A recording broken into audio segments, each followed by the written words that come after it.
Hello students, welcome to the class. आज की class में हम ग्रामर पढ़ेंगे और हमें पता है हम अपनी इंग्लिश कॉम्पिटिटिव एग्जाम्स के लिए पढ़ रहे हैं। इसके साथ हम ग्रामर, वोकैब और कॉम्प्रिहेंशन कवर कर रहे हैं। आज हम ग्रामर पढ़ेंगे। हम ग्रामर में कुछ टॉपिक्स पढ़ चुके हैं और कुछ टॉपिक्स हम आगे डिस्कस करेंगे।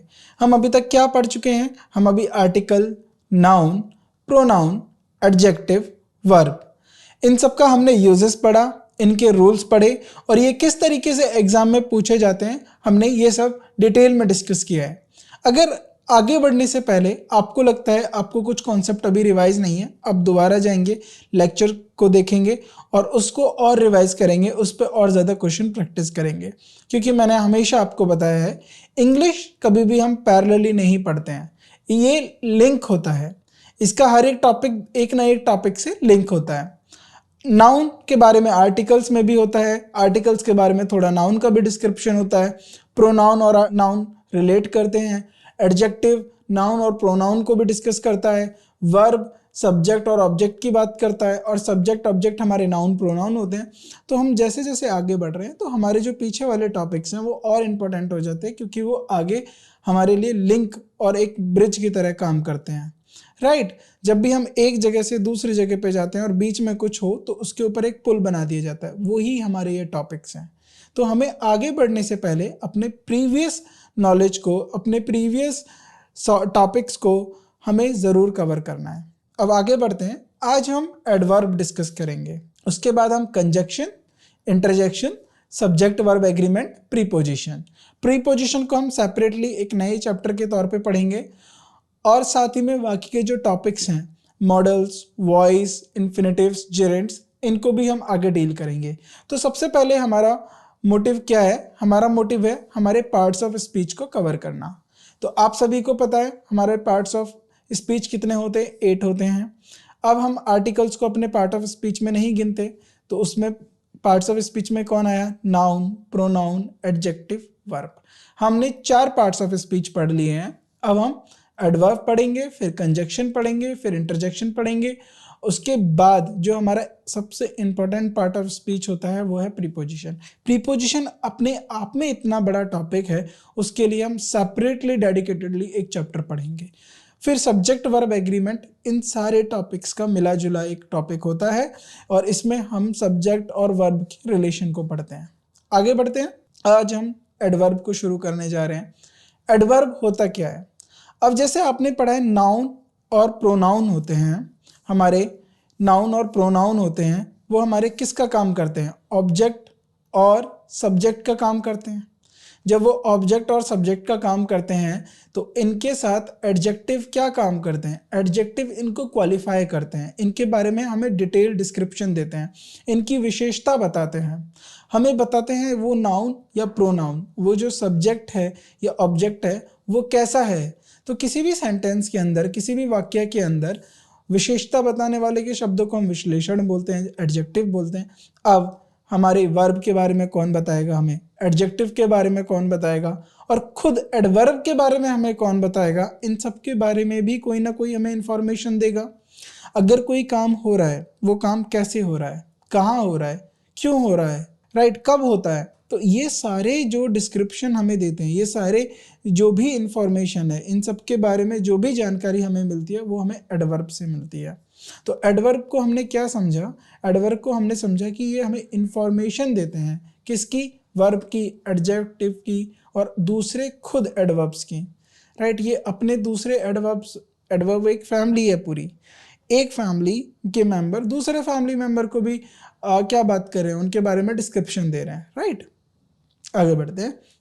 अब एडवर्ब क्या होता है? एडवर्ब हमारे मॉडिफाई करेंगे, इन्हांस करेंगे मीनिंग को। राइट, कैसे करेंगे? वो ये सवाल करके, हाउ, कैसे, व्हेन, कब, वेयर, कहाँ, वाई, क्यों, टू व्हाट एक्सटेंट, किस हद तक। राइट, तो जब भी हम किसी भी सेंटेंस से, किसी भी वाक्य से हम ये सवाल करते हैं how, when, where, why, to what extent, तो हमें रिप्लाई में क्या मिलता है? हमें रिप्लाई में जो भी आंसर मिलता है वो हमारे एडवर्ब होते हैं। आगे बढ़ते हैं। अब हम कॉन्सेप्ट सीखेंगे एडवर्ब का। तो पहला कॉन्सेप्ट हमारा क्या होता है कि हमारे एडवर्ब के 5 काइंड्स होते हैं, 5 काइंड्स ऑफ एडवर्ब्स। कौन से होते हैं? पहला होता है एडवर्ब्स ऑफ मैनर, जो मैनर की बात करते हैं। मैनर का मतलब हाउ, कोई अगर एक्शन है या कोई स्टेट है वो कैसे है, राइट, उसके बारे में बात करेगा। टाइम, समय के बारे में बात करेंगे। जिस भी आपको सेंटेंस के जिस भी लाइन में, जिस भी वर्ड में या 3-4 वर्ड्सों को मिला के आप किसी समय के बारे में बात कर पा रहे हो तो वो हमारे एडवर्ब्स ऑफ टाइम होंगे। ऐसे ही स्थान के बारे में बात होती है, जगह के बारे में बात होती है, वो उनको हम एडवर्ब्स ऑफ प्लेस कहते हैं। ऐसे ही फ्रीक्वेंसी की बात होती है। फ्रीक्वेंसी का क्या मतलब होता है? फ्रीक्वेंसी का मतलब होता है किसी घटना जब घटित होती है तो वो कितनी देर बाद अपने आप को दोबारा रिपीट करती है, दोबारा वो घटना कब घटित होती है, उस समय को बताने के लिए, राइट, उस घटना के दोबारा घटित होने को बताने के लिए हमें जो वर्ड्स आते हैं वो हमारे एडवर्ब्स ऑफ फ्रीक्वेंसी कहते हैं। डिग्री, कोई भी एक्शन हुआ या कोई भी हमारा एडजेक्टिव है वो किस हद तक है, उसकी डिग्री क्या है, राइट, वो किस एक्सटेंट तक जा सकता है, उसको बताने के लिए हमारे जो वर्ड्स होते हैं उनको हम बोलते हैं एडवर्ब्स ऑफ डिग्री। तो मैनर में हमें किसका रिप्लाई मिल रहा है? मैनर में हमें हाउ का रिप्लाई मिल रहा है। टाइम में हमें व्हेन का रिप्लाई मिल रहा है। प्लेस में हमें वेयर का रिप्लाई मिल रहा है। फ्रीक्वेंसी में हमें रिप्लाई करते हैं कि एट व्हाट एक्सटेंट, मतलब एट व्हाट एक्सटेंट हमें डिग्री का रिप्लाई मिल रहा है, एट व्हाट एक्सटेंट। ये हमें हाउ ऑफन, हाउ ऑफन। अब ऑफन अपने आप में एक खुद एडवर्ब है। हाउ ऑफन मतलब किस घटना को कितने समय बाद वो दोबारा रिपीट होती है। तो ये सारे जो क्वेश्चंस के हमें रिप्लाई करेंगे वो हमारे एडवर्ब होंगे, राइट, उनका रिपीटेशन कब होगा। अब पहला जो हमारा एडवर्ब आता है वो होता है हमारा एडवर्ब ऑफ मैनर। ये जो एडवर्ब होते हैं ये रिप्लाई होते हैं हाउ, किसी भी एक्शन के बारे में बताने के लिए। How action is in perform, how an action is performed, कोई भी एक्शन किस तरीके से हुआ है, राइट। तो अब सपोज एक एग्जांपल लीजिए आप, हम एक उदाहरण के तौर पे देखेंगे। क्या? शी सिंग्स ब्यूटीफुली, वह मधुर गाती है। अब एक्शन क्या है इसमें? वह गाती है। हमसे पूछा गया कैसा गाती है? वह मधुर गाती है। जब वो मधुर गाती है तो हमने उसके एक्शन को बताया, हमने उसकी सिंगिंग के बारे में बताया। तो जब हमने उसकी सिंगिंग के बारे में बताया और जो शब्द हमने यूज़ किया, मधुर यूज़ किया, इंग्लिश में ब्यूटीफुली यूज़ किया, तो ये जो हमारा वर्ड आया ये हमारा एडवर्ब ऑफ मैनर आया। अब फॉर एग्जाम्पल, अब हमारे इतने सारे एडवर्ब्स ऑफ मैनर हैं, जहाँ भी आपको ये 20 वर्ड दिखेंगे ये किसी ना किसी वर्ब के, किसी ना किसी एक्शन को हाउ का रिप्लाई कर रहे होंगे, राइट, ये बता रहे होंगे वो एक्शन किस तरीके से हुआ। फॉर एग्जाम्पल, अगर कोई स्कूल जा रहा है तो क्विकली, जल्दी में है, सावधानी पूर्वक, carefully, loudly, gracefully, efficiently, slowly, quietly, eagerly, calmly, smoothly, politely, rapidly, carelessly, happily, nervously, badly, gently, angrily, skilfully, bravely. तो ये जो आपको 20 वर्ड्स दिए हैं, यहाँ पर 20 शब्द जो दिए हैं, ये सारे 20 शब्द आपके क्या कर रहे हैं? ये सारे 20 शब्द एक्शन को बता रहे हैं, एक एक्शन कैसे परफॉर्म्ड हुआ, हाउ। अब आता है हमारा एडवर्ब्स ऑफ टाइम। अब एडवर्ब्स ऑफ टाइम क्या होता है? अब आप टाइम खुद देखिए, किसी भी एक्शन के टाइम के बारे में बात कर रहे होंगे, वो एक्शन कब परफॉर्म्ड हुआ, टाइम के बारे में बात करेंगे। अगर आप टाइम के बारे में बात करते हैं तो आप एक शब्द का यूज करते हैं, कब। अब जो कब का जब आप पूछते हो तो आपको आंसर में क्या मिलता है? आपको आंसर में टाइम मिलता है। और ये टाइम्स में, ये जो टाइम जिन वर्ड्स के द्वारा मिलता है उन्हीं वर्ड्स को हम क्या बोलते हैं? हम उन्हें एडवर्ब बोलते हैं। क्या बोलेंगे हम उन्हें? एडवर्ब। समझे आप इस बात को? फॉर एग्जाम्पल, अब हम एग्जाम्पल देखते हैं। We will meet tomorrow. अब आप आइए, वी विल मीट टुमारो। अब क्वेश्चन पूछा जाएगा व्हेन विल वी मीट, हम कब मिलेंगे? तो आंसर आया वी विल मीट टुमारो। तो जब क्वेश्चन आया तो क्वेश्चन व्हेन आया और आंसर में आपको क्या मिला? टुमारो मिला। तो ये क्या इंडिकेट कर रहा है? ये टाइम इंडिकेट कर रहा है। जब ये टाइम इंडिकेट कर रहा है तो ये कैसा वर्ड हुआ? ये एडवर्ब हुआ, राइट। ये क्या हुआ? हमारा एडवर्ब हुआ। अब कुछ हमारे एडवर्ब्स हैं, जो हमें याद रखना है, जो टाइम को इंडिकेट करते हैं। Now, yesterday, later, soon, never, today, tomorrow, already, last week, next month, in the morning, at night, during the summer, इन आप आगे कोई भी फ्रेज यूज कर सकते हैं, टाइम के किसी भी फ्रेज को रख सकते हैं, तो वो हमारे एडवर्ब ऑफ टाइम की बात करेगा। कोई भी वर्ड यूज कर सकते हो आपके, वाइल, एट प्रेजेंट, राइट। तो जो भी ये हमारे सारे वर्ड्स हैं, ये सारे इंडिकेशन है किसका? ये इंडिकेशन है ये हमारे टाइम का, राइट। एडवर्ब्स ऑफ प्लेस क्या होता है? अब देखिए, जब भी आप बोलेंगे, हमने वहां पर बात करी थी कब की, अब ये बात कर रहा है कहाँ। कोई एक्शन कहाँ पर परफॉर्म्ड हुआ, किस जगह पे परफॉर्म्ड हुआ। तो जब उस जगह के बारे में बात हो रही होती है और उसका जो हमें आंसर मिलता है, उसके आंसर में हमें प्लेस को इंडिकेट कर रहे होंगे, राइट। जब हम किसी प्लेस को इंडिकेट कर रहे हैं और ये हमें किसी स्थान के बारे में बात कर रहे हैं, तो ऐसे वर्ब हमारे एडवर्ब्स होते हैं। क्या होते हैं? एडवर्ब्स होते हैं, राइट। फॉर एग्जाम्पल, उदाहरण के तौर पे हम देखेंगे, he placed the book here, where he placed the book here. तो आपने आंसर दिया हेयर, तो आपने हेयर क्या इंडिकेशन करा? बुक के स्थान को आपने बताया कि बुक यहाँ पर है, तो इसीलिए ये हेयर हमारा क्या हुआ? ये हमारा एडवर्ब्स ऑफ प्लेस हुआ। अब कुछ एग्जाम्पल हैं, कौन से एग्जाम्पल्स हैं? Beyond, elsewhere, across, among, between, in front, behind, below, above, underneath, downstairs, upstairs, outside, inside, far, nearby, nowhere, everywhere, there, here. ये जितने भी आपको एग्जाम्पल्स दिखे, ये सारे एग्जाम्पल्स हमारे एडवर्ब ऑफ प्लेस को इंडिकेट करते हैं, ठीक है। जब भी आप क्वेश्चन करेंगे और क्वेश्चन में आपको ये सब उत्तर के तौर पे मिले, आंसर के तौर पे मिले, तो आप ये समझिएगा कि ये जो आंसर हैं ये आपके एडवर्ब ऑफ प्लेस को बता रहे हैं।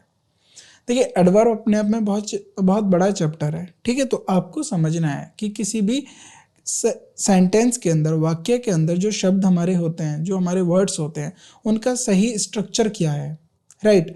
अगर वो हमारे वर्ड सब्जेक्ट के साथ लिखे गए हैं, वर्ब के साथ लिखे गए हैं, ऑब्जेक्ट के साथ लिखे गए हैं, तो सब्जेक्ट को क्या बता रहे हैं, ऑब्जेक्ट को क्या बता रहे हैं, और हमारे वर्ब को क्या बता रहे हैं।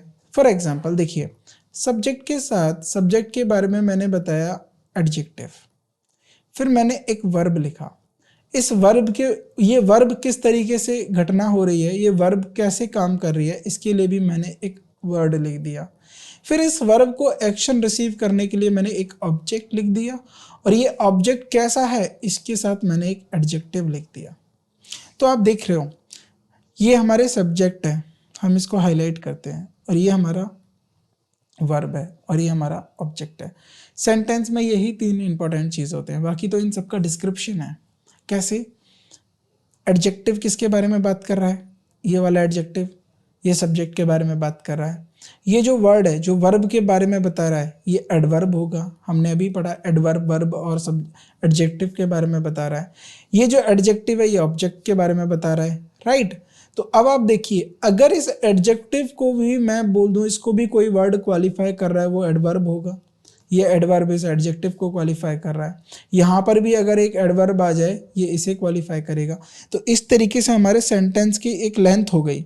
लेकिन हमें वाइजली काम करना है, हमें बुद्धिमत्ता से काम करना है। हमें ये ढूंढना है कि हमारे सब्जेक्ट में एक इम्पोर्टेंट और कंपोनेंट्स कौन से हैं, मतलब हमारे मुख्य जो बिंदु हैं वो क्या हैं। जब हम उन्हें निकाल लेंगे, उनको ध्यान से देख लेंगे कि वो किस तरीके से एक वाक्य के अंदर यूज हुए हैं, सेंटेंस के अंदर यूज हुए हैं, तो हमें कठिनाई नहीं आएगी इंग्लिश को समझने में। क्योंकि आप देखिए, कुछ रूल्स हैं और कुछ कॉन्सेप्ट हैं जिनको हमें ध्यान में रखना है। अब हम बढ़ते हैं आगे एडवर्ब ऑफ फ्रीक्वेंसी पे। एडवर्ब ऑफ फ्रीक्वेंसी हमें बताती है हाउ ऑफन, कोई घटना कितने बार मतलब कितने समय के बाद होगी, राइट। अगर कोई आज हो रही है तो क्या वो कल होगी, क्या वो 1 साल बाद होगी, 1 महीने बाद होगी, 1 हफ्ते बाद होगी, 1 घंटे बाद होगी, तो उसका दोबारा रिपीटेशन कब है। कैसे? They go to the gym, how often, तो रेगुलरली, राइट। वो हर दिन जिम जाते हैं, तो वो उनके जिम जाने के एक्शन को बता रहा है। ये जो एक्शन है ये रेगुलरली बेसिस पे है, यानी हर दिन रिपीट होता है। तो इस तरीके के जो आंसर्स मिलेंगे आपको, ये एडवर्ब्स ऑफ फ्रीक्वेंसी मिलेगी। अब एग्जाम्पल के तौर पे देखते हैं हम, hardly, ever, at times, once in a while, on weekends, every day, 3 times, twice, yearly, monthly, weekly, daily, never, seldom, frequently, occasionally, rarely, sometimes, usually, often, always। जो आपको ये 20 वर्ड्स दिखे, ये जब भी आप किसी भी फ्रीक्वेंसी को आंसर कर रहे हो एक्शन की, तो आप इन वर्ड्स को यूज़ करेंगे। जब आप इन वर्ड्स को यूज़ करेंगे तो आप ये बताएंगे कि जो एक्शन हो रहा है वो कितना ऑफन है, वो कितने देर बाद अपने आप को रिपीट करता है। आगे बढ़ते हैं। एडवर्ब्स ऑफ डिग्री क्या होती है? एडवर्ब्स ऑफ डिग्री जो होती है वो हमारी इंटेंसिटी को बताती है कि किसी बात की कितनी इंटेंसिटी है, राइट, कि कितनी क्षमता है, right. Intensity of degree of an action और एडजेक्टिव, ये एक्शन और एडजेक्टिव दोनों को बताता है, राइट। वो कितना इंटेंस है वो काम।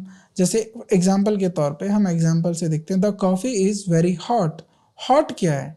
इस कॉफ़ी की स्टेट है, और कॉफ़ी क्या है हमारा सब्जेक्ट, और इज़ क्या है। जब मैंने आपको बताया था, जब भी हमारे helping verbs as a main verb काम करेंगी, मेन वर्ब कब काम करेंगी? जब इनके साथ कोई दूसरी वर्ब ना हो।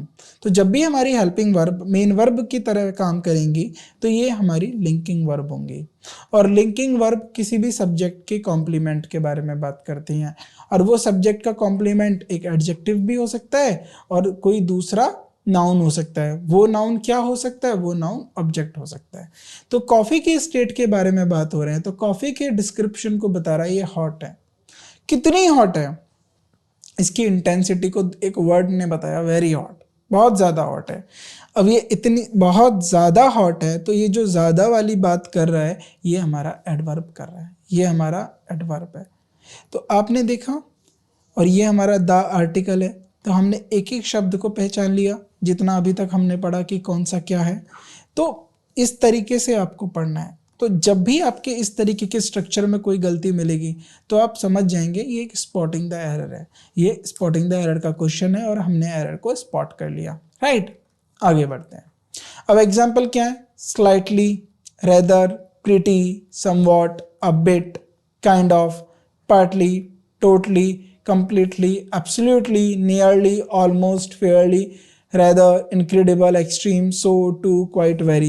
तो ये जो सारे हमारे एग्जाम्पल्स हैं ये हमारे एडवर्ब्स ऑफ डिग्री के एग्जाम्पल्स हैं। तो ये सब क्या बताएंगे? ये सब हमें इंटेंसिटी के बारे में बताएंगे, राइट, डिग्री के बारे में बताएंगे, किसी भी एक्शन और एडजेक्टिव की। अब हमारे कुछ रूल्स हैं। कुछ रूल्स क्यों हैं? क्योंकि हम एडवर्ब्स का किस तरीके से यूज़ करेंगे, किस सेंटेंस में उनका कहाँ प्लेसमेंट होना चाहिए। अब जिस भी वर्ड के साथ वो आगे हैं या उसके साथ पीछे हैं, तो उससे उस वर्ड की इंटेंसिटी पे, यानी उस वर्ड के प्रभाव, उस वर्ड पे क्या प्रभाव पड़ता है। क्या उससे उसकी घटना के बारे में ज़्यादा प्रभाव पड़ेगा, या हम समय पे ज़्यादा जोर डाल रहे हैं। तो इस तरीके के जो रूल्स हैं, जो हमारे यूज़ हैं एडवर्ब के, हम वो पढ़ेंगे और ऐसे ही क्वेश्चंस हमारे एग्जाम में आते हैं। अब एग्जाम्पल पे पहले रूल पढ़ते हैं हम, यूजेस ऑफ टू। फिर उसके बाद हम पढ़ेंगे टू और टू दोनों, फिर much too, too much, none too, only too, very. तो इनका यूजेस क्या है? एग्जाम्पल के तौर पे देखते हैं। पहला हमारा होता है टू। तो रूल क्या बोलता है कि अगर हम टू किसी भी सेंटेंस में यूज़ करते हैं तो वो एक्सेसिवनेस और मोर देन नेसेसरी को इंडिकेट करता है। यह कोई चीज़ बहुत ज़्यादा है और यह ज़रूरत से ज़्यादा है। नेसेसरी मतलब ज़रूरत। अगर उस ज़रूरत से ज़्यादा चीज़ है तो हम उसको टू से डिनोट करते हैं। एग्जाम्पल के तौर पे, the coffee is too hot to drink. तो ये बता रहा है कॉफ़ी बहुत ज़्यादा हॉट है। दूसरा, she is driving too fast, ये बहुत तेज़ ड्राइव कर रही हैं। तो अब इस तरीके की इंटेंसिटी को बता रहा है, ये एक्सेसिवनेस को बता रहा है, ये ज़रूरत से ज़्यादा जो घटना हो रही है या जो एडजेक्टिव है ये उसके बारे में इंडिकेट कर रहा है। अब हमारा टू और टू क्या होता है? जब भी किसी सेंटेंस में टू और उसके आगे पीछे कुछ वर्ड्स होंगे फिर टू का यूज़ होता है, राइट। ये एक सेंटेंस की स्ट्रक्चर है। सपोज हमारा सेंटेंस यहाँ से स्टार्ट हो रहा है और यहाँ पर एंड हो रहा है, और हमें ये दो सेंटेंस के अंदर दिखते हैं, तो ये दोनों जब हमारे किसी भी सेंटेंस के अंदर आते हैं तो ये क्या इंडिकेट करते हैं? ये इंडिकेट करते हैं कि कोई भी कंडीशन की डिग्री इतनी एक्सट्रीम है कि वो अब प्रिवेंट करती है किसी भी हैपनिंग को या कोई दूसरी घटना को होने से वो रोकती है, वो इतनी एक्सट्रीम कंडीशन है। एग्जाम्पल के तौर पे the box is too heavy for me to lift. अब यहाँ पर क्या बात हो रही है? यहाँ पर ये बताया जा रहा है बॉक्स का कंडीशन, बॉक्स का एडजेक्टिव क्या है हमारा? हैवी। ये बॉक्स का डिस्क्रिप्शन हुआ, ये कितना हैवी है? ये बहुत ज़्यादा हैवी है। और ये क्या कर रहा है? ये उस स्पीकर को उसे लिफ्ट करने से, उसको उठाने से रोक रहा है। तो जब भी हम टू और टू का यूज करेंगे ये एब्सोल्यूट नहीं होते हैं। एब्सोल्यूट का मतलब क्या होता है? अगर कोई घटना या कोई एक्शन जो आप कर पा रहे हो वो नहीं दूसरा कर पाए या ना कर पाए, ये उसकी क्षमता पे डिपेंड करता है। तो जब भी इस तरीके के क्वेश्चंस को हम पढ़ेंगे या इस तरीके की स्टेटमेंट को डील करेंगे तो हमें ये ज़रूर ध्यान देना है कि ये किस कंडीशन में है, राइट? उसी सिचुएशन में कोई दूसरा भी हो सकता है। अब ये स्पीकर कह रहा है कि वो बॉक्स इतना हैवी है कि वो उसे उठा नहीं पा रहे हैं, वहीं अगर कोई दूसरा स्पीकर के साथ है वो उस बॉक्स को उठा लेता है बट वो उसे भी हैवी लगता है, तो वो ये कह सकता है the box is too heavy. But condition क्या है? अब उसने उसके हैपनिंग को, या हैपनिंग क्या थी? उसको उठाना था, उसको उठाने को प्रिवेंट नहीं कर पाया। तो प्रिवेंट नहीं कर पाया तो वहां पर ये हम स्टेटमेंट यूज नहीं करेंगे the box is too heavy for me to lift. ये वो उसको यूज नहीं करेगा जो उस बॉक्स को उठा रहा है। तो आप यहां समझिए ये एक कॉन्टेक्स्ट होता है जो आप उस कंडीशन में देख रहे हैं, राइट? तो ये जो होता है ये एब्सोल्यूट नहीं होता है, ठीक? ये डिपेंड करता है हमारे कंडीशन के ऊपर या हमारे क्वेश्चन के ऊपर। अब for example it's too late for us to catch the last train. अब ये पर्टिकुलरली उनकी बात हो रही है जो वो लास्ट ट्रेन नहीं कैच कर पाए, नहीं कैच कर सकते। क्यों नहीं कर सकते? क्योंकि वो बहुत ज़्यादा लेट हो गए। वो बहुत ज़्यादा का मतलब वो बहुत ज़्यादा लेट हो गए हैं और उससे क्या हो रहा है? उससे जो हैपनिंग थी, क्या हैपनिंग होनी है? उन्हें ट्रेन पकड़नी है और वो पकड़ नहीं पाएंगे, उसको उन्होंने प्रिवेंट होने से रोक दिया। तो जब भी इस तरीके की सिचुएशन आती है, जब हमारी कोई कंडीशन इतनी ज़्यादा एक्सट्रीम है उसकी वजह से कोई दूसरी कंडीशन नहीं हो पा रही है, तो हम टू और टू का यूज़ करेंगे, राइट? टू मच हम कब यूज करेंगे? जब भी हमें रेफर करना हो एक्सेसिव क्वांटिटी को या फिर degree of something, right, preside. जब हमें एक्सेसिव क्वांटिटी या किसी और डिग्री को रिपीट हमें बताना हो, हमें इंडिकेट करना हो, तब हम टू मच का यूज करेंगे और ये हमेशा नाउन से पहले आएगा। टू मच हम किसके इंडिकेट कराएंगे या किसको मॉडिफाई कराएंगे? हम नाउन से पहले लगाएंगे, राइट? एग्जाम्पल के तौर पे आई एट टू मच फूड। अब इसको देखिए, टू मच फूड इसका मतलब क्या है? ये फूड हमारा क्या है? ये हमारा नाउन है। आई क्या है? सब्जेक्ट, और एट क्या है? हमारा वर्ब। बट टू मच क्या है? हमारा एडवर्ब, राइट? तो ये हमारे फूड के एक्सेसिव क्वांटिटी को बता रहा है। There is too much noise in this room. तो जब भी आप टू मच यूज करेंगे ना, तो इसके साथ हमेशा हमारा अनकाउंटेबल नाउन होगा। क्या होगा? Uncountable noun. टू मच के साथ हमेशा अनकाउंटेबल नाउन होगा। अब ये हम नाउन में डिस्कस कर चुके हैं बहुत ज़्यादा डीपली कि काउंटेबल और अनकाउंटेबल क्या होते हैं, तो ये याद रखिएगा, टू मच के साथ हमारा अनकाउंटेबल नाउन होगा। अब मच टू क्या होता है? मच टू एम्फेसाइज करता है हमारा एक्सेसिवनेस ऑफ एन एडजेक्टिव, किसी भी एडजेक्टिव के एक्सेसिवनेस को और एडवर्ब को, राइट? और टू मच किसको यूज कर रहा था? हमारे नाउन को यूज कर रहा था, राइट? तो जब भी हमारा मच टू होगा वो किसी भी एडजेक्टिव या एडवर्ब से पहले आएगा, ना कि नाउन से। तो याद रखिएगा ये नाउन से पहले नहीं आएगा, राइट? ये कब आएगा हमारा मच टू? हमारा मच टू के साथ कौन आएंगे? हमारे आएंगे एडजेक्टिव्स और एडवर्ब्स। ये दोनों में से किसी के भी साथ आ सकता है। Example, the soup is much too hot, excessively hot. But ये सूप क्या है? हमारा सूप नाउन है, सब्जेक्ट है, और हॉट क्या है, हॉट इसकी स्टेट है, ये हमारा एडजेक्टिव है। मच टू क्या है, ये हमारा एडवर्ब है। ही ड्राइव्स, ये हमारा क्या है, वर्ब है। ही ड्राइव्स क्विकली, अब ये हमारा क्या है, एडवर्ब है। ये वर्ब को डिफाइन कर रहा है कि वो गाड़ी बहुत तेज चलाता है, राइट, वो गाड़ी तेज चलाता है क्विकली। बट मच टू क्या है, ये इसकी एक्सेसिवनेस को, क्विकली की एक्सेसिवनेस को डिफाइन कर रहा है। ये भी हमारा एडवर्ब है, ये भी हमारा एडवर्ब है। तो आप देखिए, एक जगह एडजेक्टिव है, दूसरी जगह एडवर्ब है। आगे बढ़ते हैं।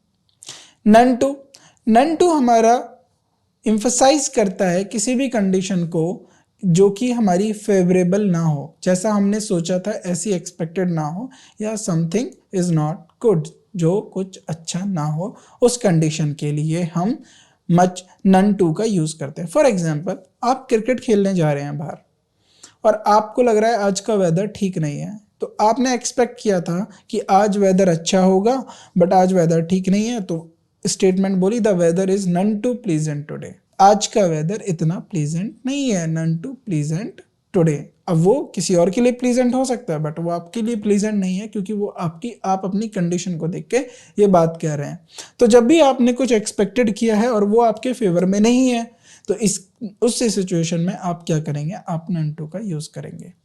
ओनली टू हम उन स्टेटमेंट्स में भी यूज करते हैं जो रिग्रेटफुली ट्रू होती हैं, यानी वो सच तो हैं। हम कभी कभार ऐसी लाइफ में सिचुएशंस में बोलते हैं कि ऐसा होना नहीं चाहिए था, बट ये सच है।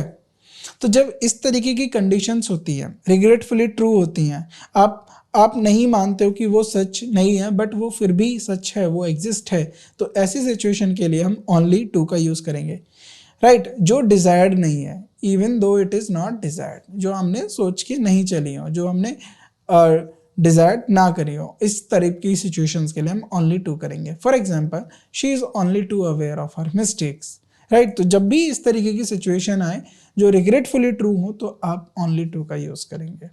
वेरी, वेरी बहुत कॉमन एडवर्ब है। आप ऑलमोस्ट शुरू से लेके अब तक, जब तक आपने थोड़ा बहुत इंग्लिश सीखा है और उसको यूज़ किया है, तो आप वेरी का यूज़ बहुत कॉमनली तौर पे करते हैं। तो वेरी हमारा कॉमन एडवर्ब है। ये हमारे एडजेक्टिव के भी साथ आता है, एडवर्ब के साथ आता है, वर्ब के साथ आता है। एग्जाम्पल के तौर पे, the cake was very delicious, तो डिलीशियस क्या है, एडजेक्टिव है, और कितना डिलीशियस है, बहुत ज़्यादा डिलीशियस है। ही स्पीक्स इंग्लिश फ्लुएंटली, और ये फ्लुएंटली क्या है, स्पीक्स का एडवर्ब है, और जिसको हम बोलते हैं हिंदी में फर्राटेदार, राइट। तो ये जो स्पीक्स क्या है, हमारा फ्लुएंटली, ये हमारा एडवर्ब है। इस एडवर्ब को और ज़्यादा क्वालिफाई क्या कर रहा है, वेरी, बहुत फ्लुएंटली इंग्लिश बोलता है वो। तो इस तरीके के वर्ड्स के लिए हम वेरी यूज करते हैं, वो एडजेक्टिव, एडवर्ब और वर्ब को। वेरी फास्ट, ही ड्राइव्स वेरी फास्ट, तो फास्ट क्या है, फास्ट के साथ, राइट, फास्ट के साथ, स्लो के साथ, इन सब के साथ आप वेरी का यूज करते हो, राइट।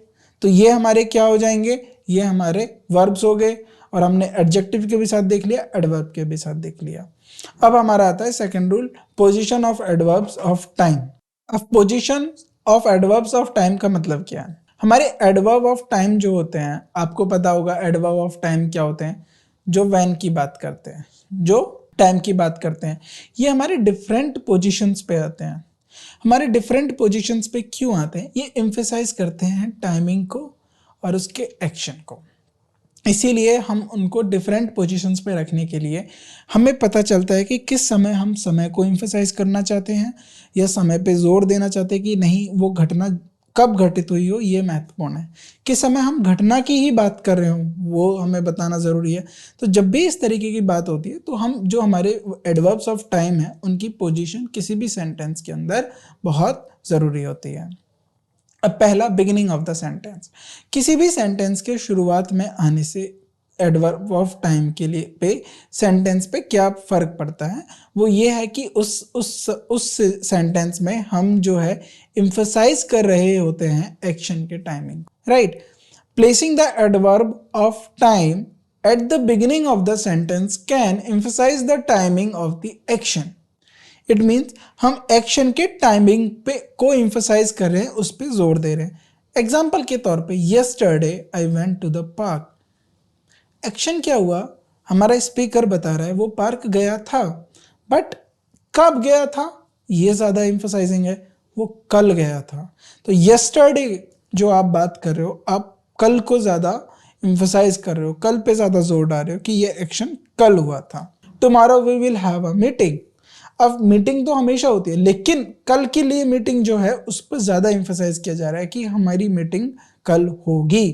तो जब भी आप समय को एम्फसाइज करोगे किसी भी घटना के, जब वो एक्शन कब होगा, कब हुआ है, कब हुआ था, जब भी इस तरीके से आप समय को, टाइम को एम्फसाइज करोगे एक्शन को, तो आप क्या यूज़ करोगे, आप उसके एडवर्ब ऑफ टाइम को बिगिनिंग में यूज़ करोगे सेंटेंस के। अब आता है मिडिल ऑफ द सेंटेंस। अब तो मोस्टली हमें क्या होता है, हम एडवर्ब ऑफ टाइम को मिडिल ऑफ द सेंटेंस में यूज़ करते हैं। तो ये हमारा यूजुअली जो यूजेस है सेंटेंस का, सेंटेंस में एडवर्ब ऑफ टाइम का कॉमनली देखा होता है। जैसे they have recently been on vacation, right. तो जब भी हम इस तरीके के रिसेंटली मतलब कुछ हफ्तों पहले, कुछ दिनों पहले, तो जो एक्शन थोड़े से टाइम पहले हुआ होता है इसीलिए हम उसके लिए रिसेंटली यूज़ करते हैं। तो हम इसको सेंटेंस के बीच में भी यूज़ कर सकते हैं। जब हम इसको end of the sentence use करते हैं, एंड ऑफ द सेंटेंस का मतलब क्या होता है, सबसे लास्ट में हम समय की बात कर रहे होते हैं, तो ये हमारा कॉमन पोजीशन होता है। अच्छा, कॉमन पोजीशन क्यों होता है, इसके पीछे का रीज़न है कि हम सेंटेंस के नेचुरल फ्लो को डिस्टर्ब नहीं करना चाहते। यानी सेंटेंस का नेचुरल फ्लो क्या हुआ, सब्जेक्ट आया, वर्ब आया, ऑब्जेक्ट आया, उसके बाद हमने एडवर्ब ऑफ टाइम रख दिया। तो ये हमारा एक नेचुरल फ्लो है, राइट। प्राकृतिक फ्लो है हमारा सेंटेंस का, सब्जेक्ट वर्ब ऑब्जेक्ट, इस तरीके से ही हम एक सेंटेंस को बनाते हैं, राइट। हर लैंग्वेज का अपना एक सेंटेंस का फ्लो होता है। तो अभी हम इंग्लिश की बात करें तो इंग्लिश में सब्जेक्ट वर्ब ऑब्जेक्ट की बात होती है, राइट। तो अब हमने कुछ ऐसे क्वेश्चंस भी करे हैं जिनमें ऑब्जेक्ट की जरूरत नहीं होती, वहाँ सब्जेक्ट और वर्ब से भी काम चल जाता है। तो जब भी हमें इस तरीके के सेंटेंस के स्ट्रक्चर को देखना होता है, उसके नेचुरल फ्लो को देखना होता है, तो हम एडवर्ब ऑफ टाइम को लास्ट में रखते हैं। वैन का आंसर करेगा हमारा adverb of time. I went to the concert last night, तो वो बता रहा है कि वो पिछली रात कॉन्सर्ट गया था। तो इस तरीके के प्लेसमेंट को हम क्या बोलते हैं, हमारा end of the sentence, adverb of the time and at the end of the sentence.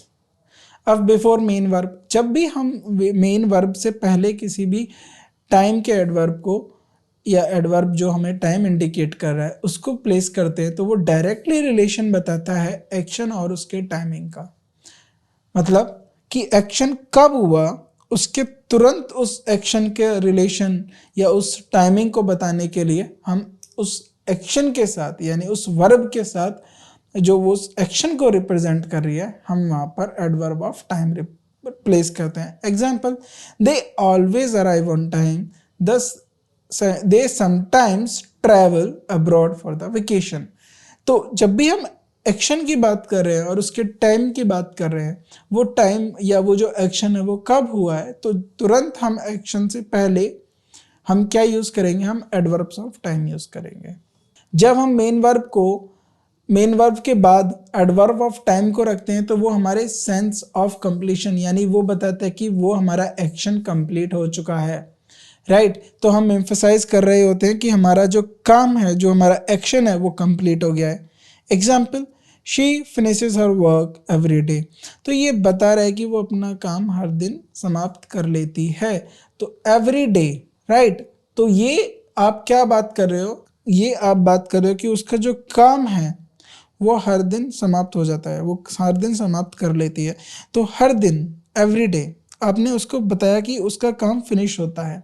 जब भी आप सेंस ऑफ कंप्लीशन की बात कर रहे हो तो हमेशा हमारा एडवर्ब ऑफ टाइम जो होता है वो हमारा लास्ट में आता है।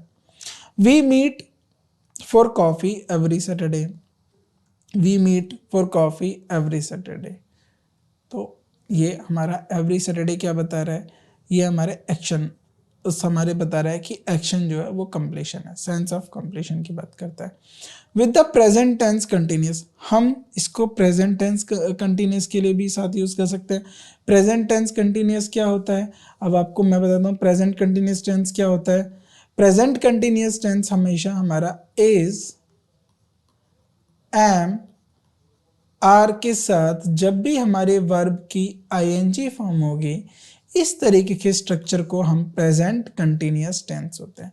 जो हमारे आज की इस बात कर रहा होता है, अभी के स्टेट की बात कर रहा होता है कि एक्शन अभी हो रहा है या नहीं हो रहा है, उस समय की बात हो रही होती है, तो उसको हम बोलते हैं प्रेजेंट कंटिन्यूअस।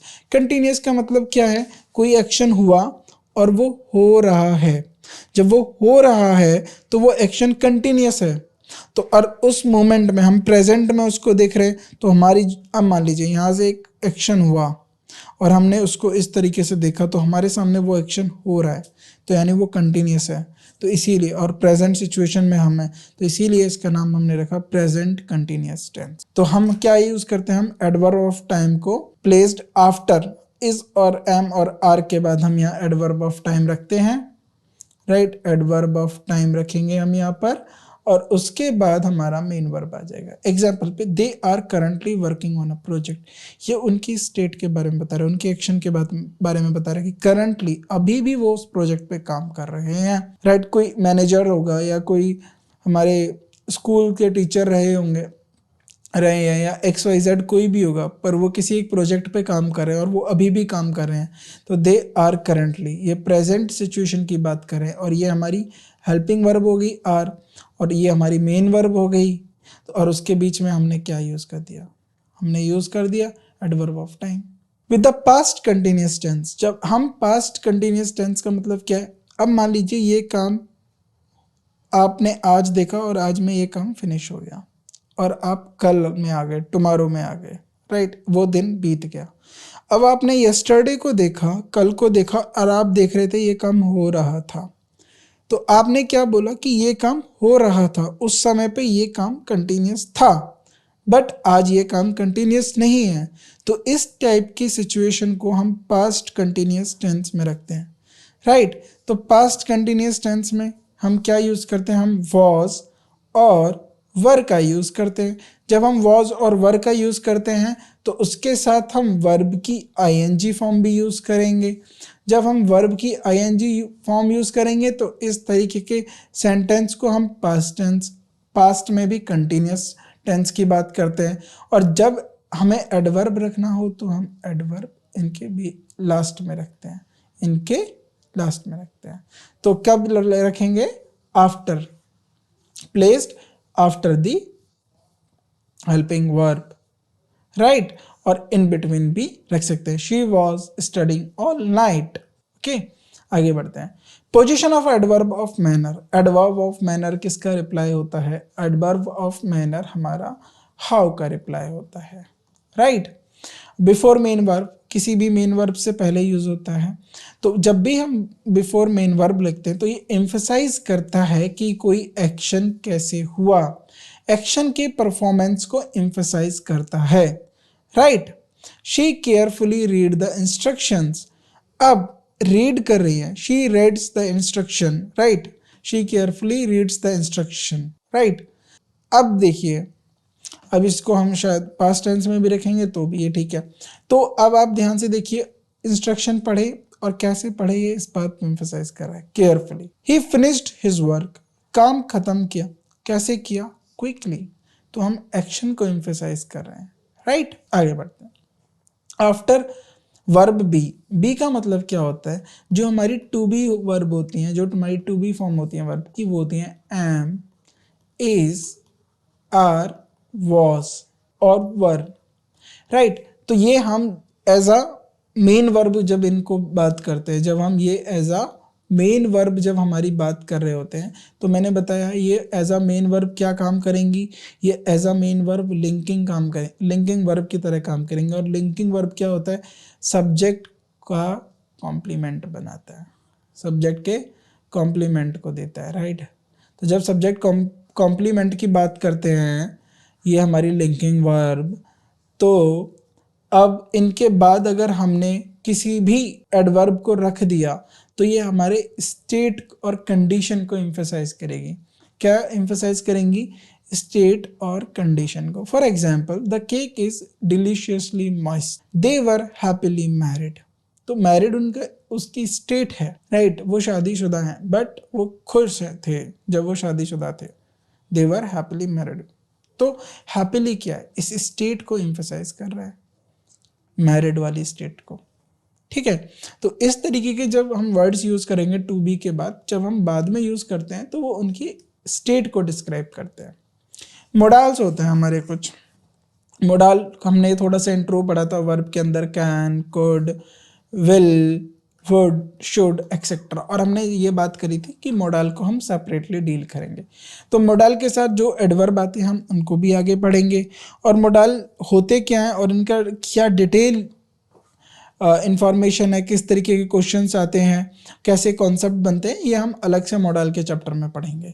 बट यहाँ पर अब हम थोड़ा सा इसके बारे में ज़रूर पढ़ते हैं। मोडाल हमारी एबिलिटी, नेसेसिटी, राइट, इन सबको बताते हैं। For example, she can solve this puzzle, ये इनकी एबिलिटी की बात कर रहा है, एबिलिटी की बात कर रहा है कि वो उनमें क्षमता है कि वो इस पजल को सॉल्व कर सकती है।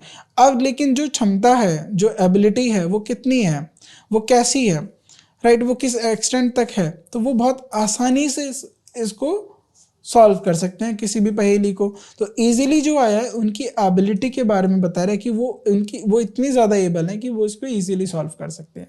They should definitely attend the meeting.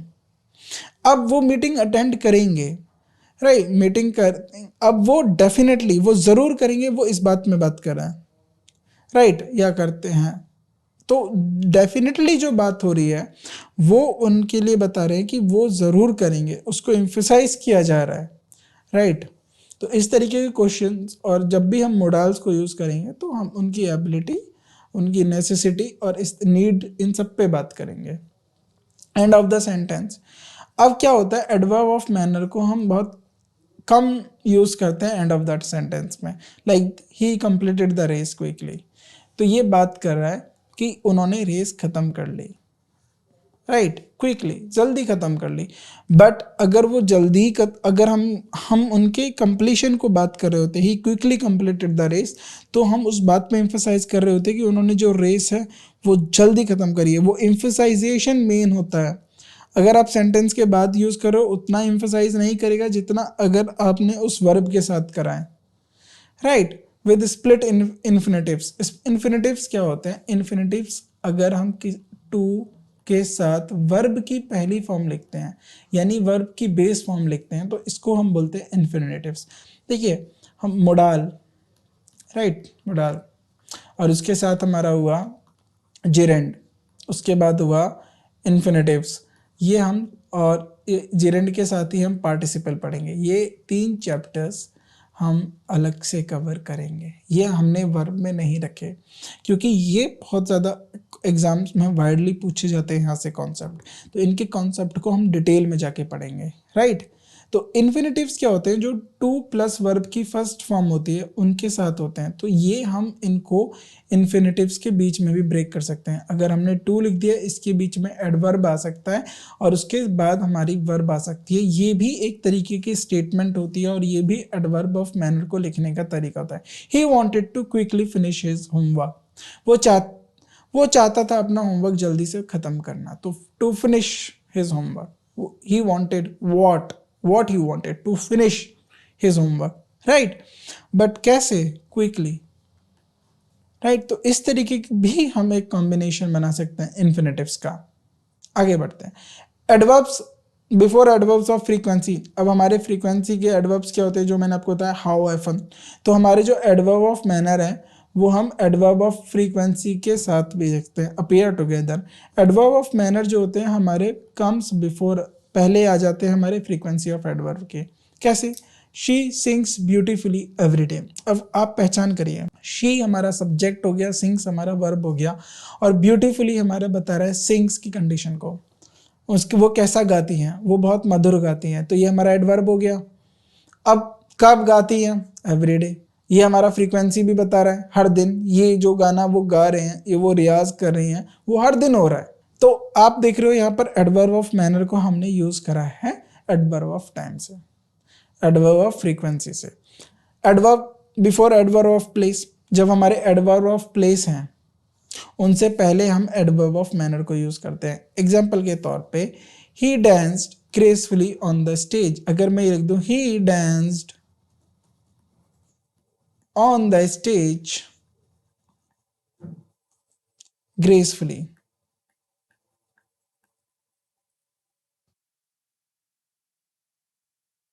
तो ये जो हमारा स्ट्रक्चर है ये इतना अप्रोप्रिएट नहीं होता, तो इसीलिए हमारा जो एडवर्ब ऑफ मैनर है वो पहले आएगा। ही डांस्ड ग्रेसफुली। अब ग्रेसफुली किसके बारे में बता रहा है? ग्रेसफुली डांस्ड के बारे में बता रहा है, ये तुरंत इसको क्वालिफाई करेगा डांस को। और ऑन द स्टेज हमारा प्लेस है, ये हमारा प्लेस बता रहा है, राइट। तो इस तरीके के सेंटेंस को बात करें।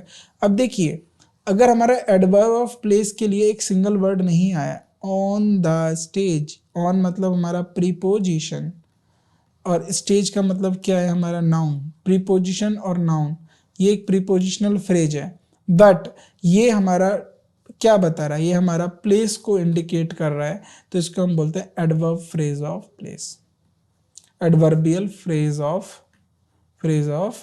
Place, right. तो ये कॉन्सेप्ट आपको सीखना है। हम सेंटेंस स्ट्रक्चर पढ़ेंगे। अभी हमने क्या हुआ है, हमने थोड़ा बेसिक सीख लिया।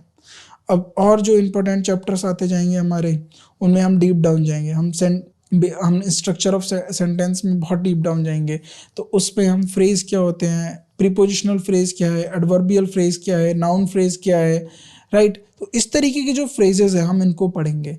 फिर हम ये देखेंगे कि ये फ्रेज जो है हमारा एज अ प्लेस काम करेगा, एज अ टाइम काम करेगा, प्रीपोजिशनल फ्रेज की तरह करेगा। अब देखो प्रीपोजिशन और नाउन दोनों आ रहे हैं, बट काम किसका कर रहे हैं? एडवर्ब का काम कर रहे हैं, ये प्लेस की बात कर रहे हैं, तो ये भी बहुत इंपॉर्टेंट है।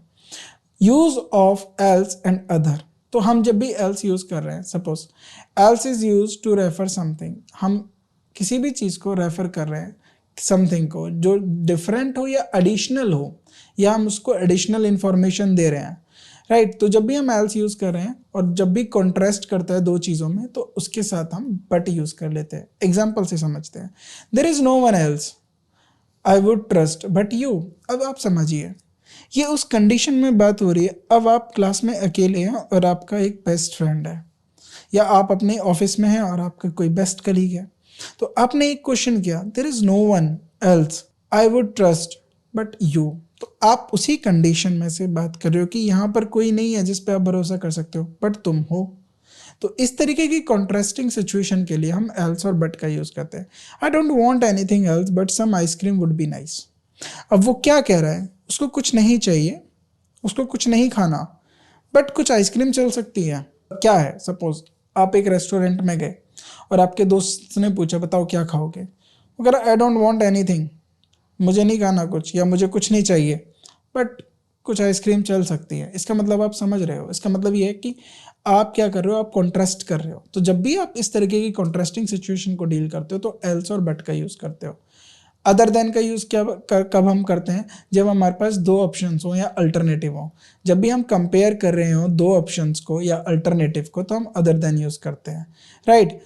क्यों यूज़ करते हैं? हम इंडिकेट करते हैं कि कुछ डिफरेंट है, समथिंग इज डिफरेंट, जो मेंशन होना चाहिए। एग्जाम्पल के तौर पे I don't eat anything other than vegetarian food. तो आपने क्या मेंशन करा? वेज और नॉन वेज फूड हैं, तो आपने बोला कि आई डोंट ईट एनीथिंग, मैं और कुछ नहीं खाता सिर्फ वेजिटेरियन खाने के सिवा, शाकाहारी खाने के सिवा। तो आप बात कर रहे हो और आपने मेंशन किया किसको? वेजिटेरियन फूड को। आपने चॉइसेस में से वेजिटेरियन फूड को मेंशन किया। फॉर एग्जांपल अब दूसरा देखते हैं, she is interested in no sport but other than soccer. अब क्या बात कर रहा है? अब स्पोर्ट्स की बहुत सारे लिस्ट है, बहुत सारे स्पोर्ट्स होते हैं, उसको पर्टिकुलरली सॉकर ही पसंद है, सॉकर वो खेलना पसंद करती हैं, सॉकर फुटबॉल को हम कहते हैं, अगर आपको नहीं पता, वो सॉकर ही खेलना पसंद करती हैं। बट वो सॉकर को एम्फसाइज करना चाहती हैं। अगर वो सॉकर को एम्फसाइज करना चाहती है तो वो क्या बताएंगी? वो किसी और स्पोर्ट्स में इंटरेस्टेड नहीं है सॉकर के सिवा, right. She is interested in no sport other than soccer. तो इस तरीके की सिचुएशन में हम अदर देन यूज कर सकते हैं। और एल्स और बट के बारे में मैंने बताया, राइट। एल्स और बट आप कब कर सकते हो, जब आपकी कॉन्ट्रास्टिंग सिचुएशंस हो। अब हमारे कुछ नेगेटिव एडवर्ब्स होते हैं। किसी भी सेंटेंस का एक रूल होता है। सेंटेंस का क्या रूल होता है? No two negatives, two negatives, कभी भी दो नेगेटिव्स नहीं आ सकते हैं। नेगेटिव, दो नेगेटिव का मतलब क्या? एक वर्ड अनलेस और अनटिल, इसका मतलब होता है टिल नॉट, अनलेस मतलब इफ नॉट। उसके बाद भी मैं नो लगा दूं या नॉट लगा दूं किसी भी सेंटेंस के अंदर, तो इसका मतलब क्या है कि एक ही सेंटेंस में दो डिनायल हो गए, दो नो वर्ड हो गए, तो ये सेंटेंस को ब्रेक करता है, सेंटेंस के रूल्स को ब्रेक करता है। तो हम कभी भी एक वर्ड से ज़्यादा दो वर्ड कभी सेंटेंस में नहीं लगाते। Negative word should be avoided, क्योंकि नेगेटिव एडवर्ब्स अपने आप में नेगेटिव मीनिंग कन्वे करते हैं। तो जहाँ भी आपको नेगेटिव एडवर्ब्स दिखेंगे, आपको नेगेटिव वर्ड्स हटा देने हैं। अब यहाँ तक हमने एडवर्ब पढ़ा, एडवर्ब के कुछ यूजेस पढ़े, कुछ रूल्स पढ़े। अब एडवर्ब के अंदर एक इंपॉर्टेंट टॉपिक होता है इन्वर्जन। तो इन्वर्जन जो है हम अगले वाले पार्ट में पढ़ेंगे एडवर्ब के। यहाँ तक के लिए जो आपने एडवर्ब पढ़ा, आप इसको रिवाइज करिए, इनके कॉन्सेप्ट्स को गो थ्रू करिए। इन्वर्जन एग्जाम के पॉइंट ऑफ व्यू से बहुत इंपॉर्टेंट है और आपके डे टू डे लाइफ में इंग्लिश में बहुत ज़रूरी है एडवर्ब। Thank you.